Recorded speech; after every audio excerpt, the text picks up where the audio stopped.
Good morning. It's Thursday, December 7th. Here's what we're working on.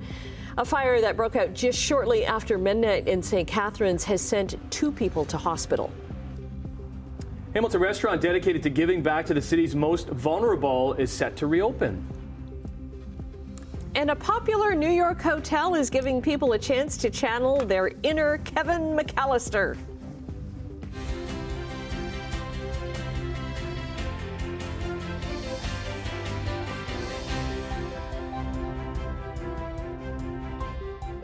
Good morning. Thanks for joining us. We're not rubbing our hands because we're so cold, although it is cold. We've got way too much hand lotion on the show. I was told 10 seconds before the show. I got too much hand lotion here. My hands are clammy enough. Now share the wealth here. I need some too. Hand lotion everywhere. Oh, you're clearing that snow off the vehicle this morning. You get those little cracks in the end of your thumb, and they hurt like you know what? And and you're going to be clearing off the snow this morning. Yeah, that's the problem. I mean, it's not a lot of snow. No.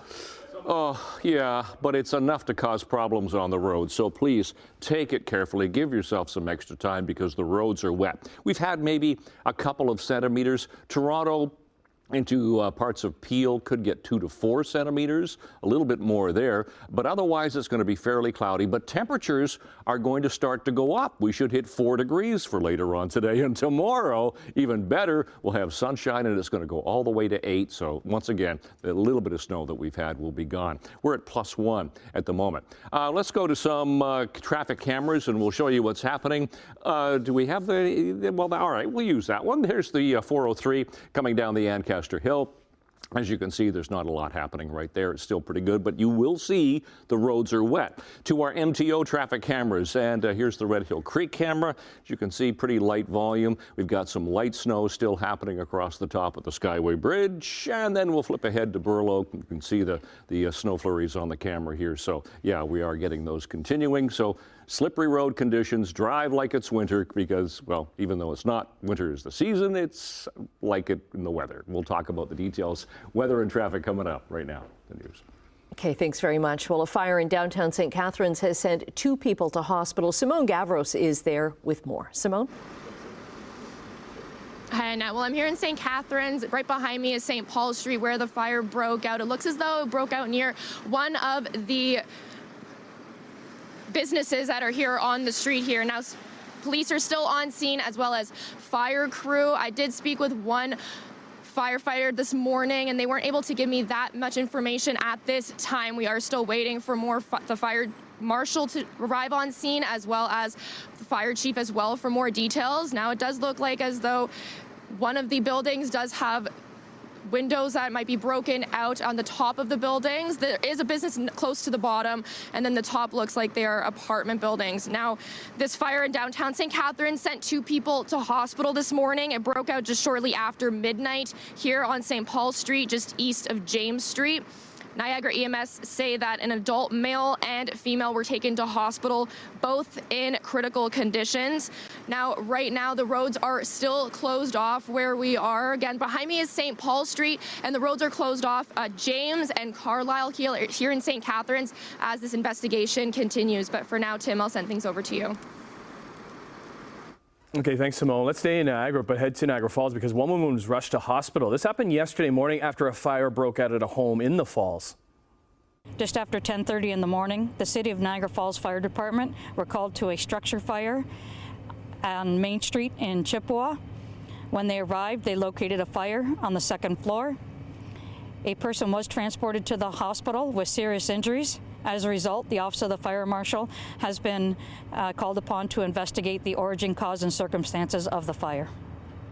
Emergency crews responded to the fire reported at the Chippewa home at around 11 yesterday morning. Niagara paramedics say the woman was without vital signs when they arrived on the scene. Officials say that the cause has yet to be determined, but there is significant damage. The Hamilton Jewish Federation says it will no longer host its Jewish Film Festival at the Westdale Theatre after the venue screened a contentious film last night. The movie is called Israelism, and its synopsis says it highlights the generational divide about the modern Jewish identity. The Hamilton Jewish Federation says the documentary does not positively contribute to the community. Now, the Westdale Theatre initially gave the go-ahead to the film screening months ago, but then canceled. Last week, it said it made the wrong choice, adding that it determined there is no credible evidence the screening could cause harm. Ontario's Auditor General has leveled a series of accusations against Premier Doug Ford's government. So he covered a number of areas in his report, saying the Ford government does not take consultation seriously. His communities are fighting hospital cuts. He says the government does not have a province-wide strategy to prevent emergency departments closing, adding that hospitals are struggling with a shortage of nurses and doctors, and they're relying on private agency nurses, which is driving up expenses with no strategy to attract nurses. He says there were more than 200 unplanned emergency closures involving 23 hospitals during the year that he studied. Agency nurses are costing at times 2 to 3 times higher than what they would be paid, a nurse would be paid currently working in the government. Yeah, the health minister says they're building a system that ensures more nurses are available. Though in terms of lack of consultation, the government says that they've been consulting. Other areas the Auditor General touched on include driver license tests and moving the Science Centre to Ontario Place. The future of Peel Region is still being considered. Municipal Affairs and Housing Minister Paul Calandra says he hasn't made any decisions about breaking up the regional municipality. Such legislation, if it happens, would allow Mississauga, Brampton and Caledon to go their separate ways in 2025. Now, Brampton's mayor says the breakup would lead to an extra $1.3 billion in operating costs over the next decade and would mean a sharp tax increase. Essential emergency services would also be impacted. A cafe on Hamilton's Barton Street that gives back will open its doors again next week after revamping its business model and retraining its staff. After closing for 5 months, the 541 Eatery and Exchange will reopen on Tuesday of next week. It's partnered with St. Matthew's House and the Canadian Mental Health Association to better help customers and staff in need. Okay, into Sportsline, and after reshuffling the deck chairs in the front office on Tuesday, Tiger Cats used Wednesday to name who will man the sidelines for the black and gold for the upcoming season. Wasn't really a surprise. Hamilton promoted Scott Milanovich from offensive coordinator to the 27th head coach in Tiger Cats history. He replaces that guy, Orlando Steinauer, who takes over president of football operations on a full-time basis. So the 50-year-old Milanovich, former quarterback, is a 3-time Grey Cup champ, including leading the Argos to a title back in 2011 as their head coach. He joined the Cats this past season, took over the offensive coordinator role later in the season.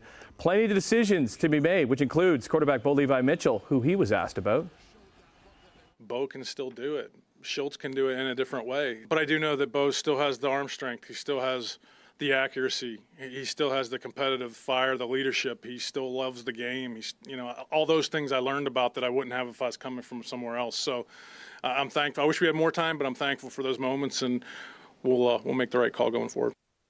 Yeah, Bo is coming off a horrible first season with the Cats, mired by injuries and some inconsistent play. Does have 2 years left on his contract. He was frustrated after losing to Montreal in the playoffs about not seeing the field until later in the game. He was our guest on Morning Live yesterday, had this to say about his new head coach. He's an amazing coach, a guy that, we've butted head at times, but I've butted head with almost every coach I've been a part of. But it's what makes a quarterback and coach relationship so beautiful. He's an amazing guy, an amazing mind. And when he came last year, our team, definitely went on the positive trajectory. So I'm looking very, very much forward to working with him. You're not going anywhere. I'm trying not to, man. I want to be here. He actually stays here. Unlike many players, Bo stays in the city with his family in the offseason. He was on the show talking about his Mitchell's Miracle Day next week, benefiting Mac kids, and stuck around for a little feel-good time. So good times with Bo yesterday. His glasses on. Here's Robinson. That ball came over in a hurry. Here's Robinson, plus the foul. Raptors hosting Kyle Lowry and his Miami Heat at the bank last night, and their inconsistency, it continued after scoring 66 points in the first half. They only managed 37 in the final 2 quarters. They fall 3 games under 500. 112-103 was this one. Pascal Siakam did drop 30 points in their 12th loss of the season. So they travel to Charlotte tomorrow to try and right the ship. There's Kyle. Missed the dunk. Skies up to SJ. Trying to create an odd man rush. Shea right down the lane. He's going to lay it up and in. Yeah, I have to check in on our lad, Shea Gilgeous-Alexander. Had another solid effort in Houston for his OKC Thunder. Dropping 33 points, just above his average of 30 a game. Wasn't enough, though, as the Rockets, they took this one 110-101. All eyes on Vegas tonight in the NBA for their in-season tourney semifinals, happening with the Bucks and Pacers facing off in the early game, Lakers and Pelicans in the late game. And still no decision from Shohei Ohtani on where he'll be plying his trade next season, with the Jays still in the mix. They're not in the mix for one of the best young players in the game, though. The Padres have traded 25-year-old superstar Juan Soto to the Evil Empire. Oh, man, the Yankees. Yuck, in a blockbuster 7-player deal. Blue Jays were said to be interested in the 3-time All-Star, but will now have to face him as he arrives in the AL East. Come on down, Shohei, please. I'm going to have to become a Yankees fan just to irritate, just to get them even more. All right, it's coming up on 11 after 6 o'clock. If you haven't looked outside this morning, yeah, there's some white stuff on the ground. We've had a couple of centimeters overnight. We'll start with traffic, then we'll get to the forecast. Now, the roads aren't snow covered because the pavement hangs on to the heat. So as soon as the snow hits it, it's melting. So as you can see, we're doing okay here at the 403 and Waterdown Road. To our MTO traffic cameras, we'll start in St. Catharines, QEW Niagara Street. Once again, just the wet roads to contend with. Same with the Red Hill Creek. Here's west of Brant Street, Toronto bound coming towards us. It looks like it's raining, but it's actually just wet snow, very light wet snow. We have a vehicle off to the side, just east of Royal Windsor, as you can see here. So what we're looking at, Toronto-bound lanes coming towards us. They flipped around the camera so that you can get a view of that. And here's a look at Cooksville Creek. Not a lot happening with traffic, but you're going to have to be real careful this morning because those roads could be slippery in some areas. Some minor roads, some of the B roads, I suppose as we call them, are snow covered, so be careful. Let's get to our temperature at the moment. Temperature +1, so we're on the plus side, so that's a mild start to the day. But we are getting that light flurry activity at the moment. Humidity is right up there. The winds are picking up, south-southwest 22 to 33. Air quality today, low risk category, so really no problems there. For school today, excuse me, we're looking at a temperature of 4 degrees. Could be a little bit of sunshine, but that light snow this morning could cycle into some rain later on this afternoon. That's a look at the precipitation we've had over the last 6 hours. It's a 6-hour loop. The blue, of course, is the snow, and that's what we've had, maybe a couple of centimeters. It's a trough of low pressure crossing the Great Lakes. That's what's given us that little blast of winter. And then it's all going to change with that warm front because the temperatures are going to go up. And actually, today they'll go up better than yesterday. We got to +1 yesterday. Today, 3, 4, and 5 degrees as that light snow cycles into some rain later on today. Tonight, just mainly cloudy skies, little precipitation for Niagara Falls, but temperatures anywhere from -1 to 0 to even +1 for Niagara. But look at tomorrow. Sunshine, 7, 8, and 9 degrees for tomorrow. I'll take that applause, Emily. Thank you very much. So yeah, looks like a much better day tomorrow. And of course, whatever white stuff we got last night will be gone. So out the door this morning, light snow. It is mild. That's above seasonal for an overnight low at +1. Long range coming up. Annette, Tim. Okay. So we know Emily is happy about the weather. Something happy to chat about in Chit Chat? Yeah, Home Alone. It's a big movie. People will undoubtedly say it's actually... You were already doing that this morning when you couldn't remember your keyboard. Yeah. You look like a Muppet. Yeah, that's my favorite part when he's running around the house. You look like Kevin McAllister, but you also kind of look like Grover. Yeah. In the nicest way. Yes.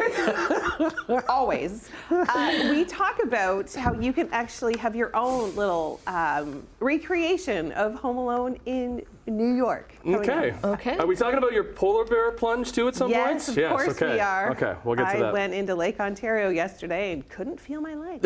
Nice. All right. That's coming up. We'll see you in the couch in a little bit. We'll find out why she did that. Okay, coming up after the break, the Bank of Canada has some moderately good news. The big banks say we are not out of the water yet. Canadian dollar is up a couple of basis points this morning to 73.58 cents U.S. Gold is up $2.90. Crude oil is up 61 cents to $69.99 a barrel. In midday trading in Europe, markets are down in London, Frankfurt, and Paris. What about Asia? Markets are down across the board in Tokyo, Hong Kong, and Shanghai. North American markets on Wednesday, a lot of red there too. Nothing too substantial. Triple digits for the TSX, but let's see how they do when markets open on this Thursday, December the 7th. And more reaction from this. The Bank of Canada is keeping its key interest rate steady at 5%. The bank's governors say they're encouraged that higher rates are controlling spending and helping to bring inflation down. But higher borrowing costs and uncertain economic conditions continue to take a toll on the real estate market. So while the rate hold is good news for many, the CEO of Citigroup says her prediction isn't quite so rosy. The strength of our financial system becomes most critical when the outlook for our economy weakens. Although we certainly don't see a drastic downturn on the horizon, history suggests that a recession is possible given the macroeconomic factors at play. Jane Fraser joins JP Morgan Chase CEO Jamie Dimon in that forecast. She and other financial leaders, they were in Washington yesterday to testify before the Senate Banking Committee. Fraser says factors include inflation, debts, and global events. Meanwhile, the U.S. Commerce Department is providing a rosier outlook. The latest data suggests corporate profits are up, possibly making a come down for the U.S. economy less likely. Cap on greenhouse gas emissions for Canada's oil and gas sector will start as early as 2026 under a cap and trade system. The details are set to be released later today. Now, this policy is a critical piece of Canada's long-term emissions reduction plan. But federal sources say the sector won't be asked to cut emissions as deeply as previously thought. Industry balked at a demand last year to cut emissions from oil and gas in 2030 by more than 40% from current levels, saying that it couldn't cut just that much in 7 years without also cutting production. Well, Health Canada says a shortage of Ozempic and 2 other diabetes drugs are expected to stretch into at least early 2024. It says efforts are being made to increase manufacturing capacity of the drugs, but it's going to take time to build up supply levels. It's recommending prescribers not to start new patients on the drugs in the meantime unless absolutely necessary. The regulator also says the drugs, which are often used for weight loss, should be conserved for those who have no other treatment choices. The U.S. Federal Trade Commission is urging an appeals court to block Microsoft's $69 billion purchase of video game publisher Activision Blizzard. The Trade Commission believes a lower court judge was too deferential to Microsoft's promises about the future of the game Call of Duty when she allowed the deal to close this year. The judge ruled in July that last-minute contracts that Microsoft signed with gaming companies concerning Call of Duty would resolve any anti-competitive concerns related to the purchase. The Trade Commission thinks she went too far in the ruling. Okay, McDonald's is testing out a new cafe concept aimed at disrupting rival Starbucks. This is in the United States. The chain hopes a new concept will help it grow specialty coffee business. So McDonald's CEO shed some more light on the long-awaited, is it Cosmix Cafe idea during an investor event yesterday? So like Starbucks, Cosmix? Is that what it is, I would think? Yes. Yeah, we'll focus like on Mickey D's. Mickey D's, yeah. We'll focus on cold, sweet beverages that would be modified to taste. So McDonald's already has its McCafe menu at its existing locations. The CEO said that it can't just add a bunch of new drinks to its regular menus because it would just complicate operations and slow down service. So I'm told investors that Cosmix is just a test. So far, there's just one location opening in Illinois this week. McDonald's plans to open 9 more, all in Texas, through the first half of next year. Google taking a big leap forward in artificial intelligence. Gemini is our largest and most capable model. It means that Gemini can understand the world around us in the way that we do and absorb any type of input and output.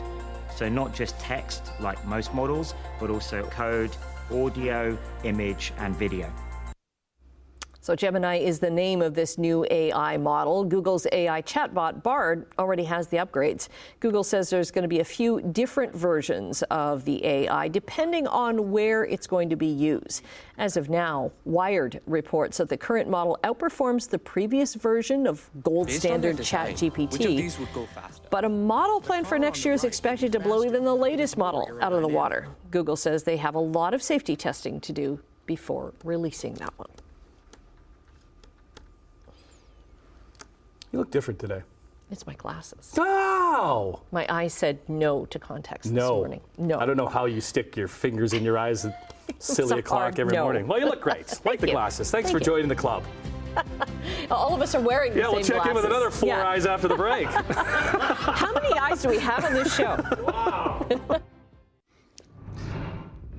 6:25 on the button here on this Thursday morning. What is it, the 7th of December already? What we have are wet roads this morning. I mean, we've had that little blast of snow that's moved through, but major routes are just wet at the moment. Side roads could be snow covered, so be careful. QEW Ontario Street, St. Catharines, nothing to see right there. We'll flip ahead to the top of the Burlington Skyway. Getting busy right now. Toronto bound coming towards us, as you can see. Burloak Drive, it's moving okay. You can just see how slick the roads are. Sheraton looks good as you head through Mississauga. Here's the 403 at Burnham Thorpe. Not a lot to see as far as traffic is concerned. No collisions at the moment. Let's start with our temperatures as we get into the forecast. Temperature right now +1 for Hamilton, Grimsby, Mississauga, Toronto. Toronto sitting at +2. Now, I want to remind you of the road conditions and the stopping distances that it takes for dry roads, wet roads, snow-covered roads, a lot farther, and ice as well. So slow down. Take it carefully today. Those are our seasonal temperatures. 2 for the daytime high, -5 for the overnight low. So we're above seasonal right now, and we will be today. Sun times and records right there. For school today, well, it'll be 0 by the first bell, a little bit of flurry activity, and then 4 later on with chance of showers. So we're going to be above seasonal for the high. Look at tomorrow. 8 degrees tomorrow in the sunshine. Tonight only dipping to 0, but 8 tomorrow in the sun. Enjoy that, because by the weekend, it looks like it's going to stay mild for Saturday, but showers and then mixing, chance of some wet flurry activity, some showers in 3. Then it gets chillier next week. That's forecast. Annette, Tim. Okay, thanks very much. Big story today. It seems Santa knows all about our Morning Live Chip Day, which is today. Mm-hmm. So Lay's Canada has launched a campaign asking people to reconsider the treats they leave for Santa. Give them a break from all the cookies and leave them a bowl of chips. This commercial, so they just launched yesterday. It's like they knew. Oh, yes. Well, Santa knows everything, of course. Well, we do. The amount of chips that we buy at this station, we have shares. We should have shares. We should be part owners of Lay's. Goodness. We have single-handedly supported this company. Right. You know what we need right now, because I'm going to eat this chip and you're going to hear that crunch. You need that app to get rid of the crunch that they're doing for the video games. Okay, well, why don't we take a break? We're going to have chips. You probably think it's too early in the morning, but it's almost our lunchtime. Yeah. So. And I love, chips for breakfast aren't my favorite. I do. I love it too. Ooh, zesty.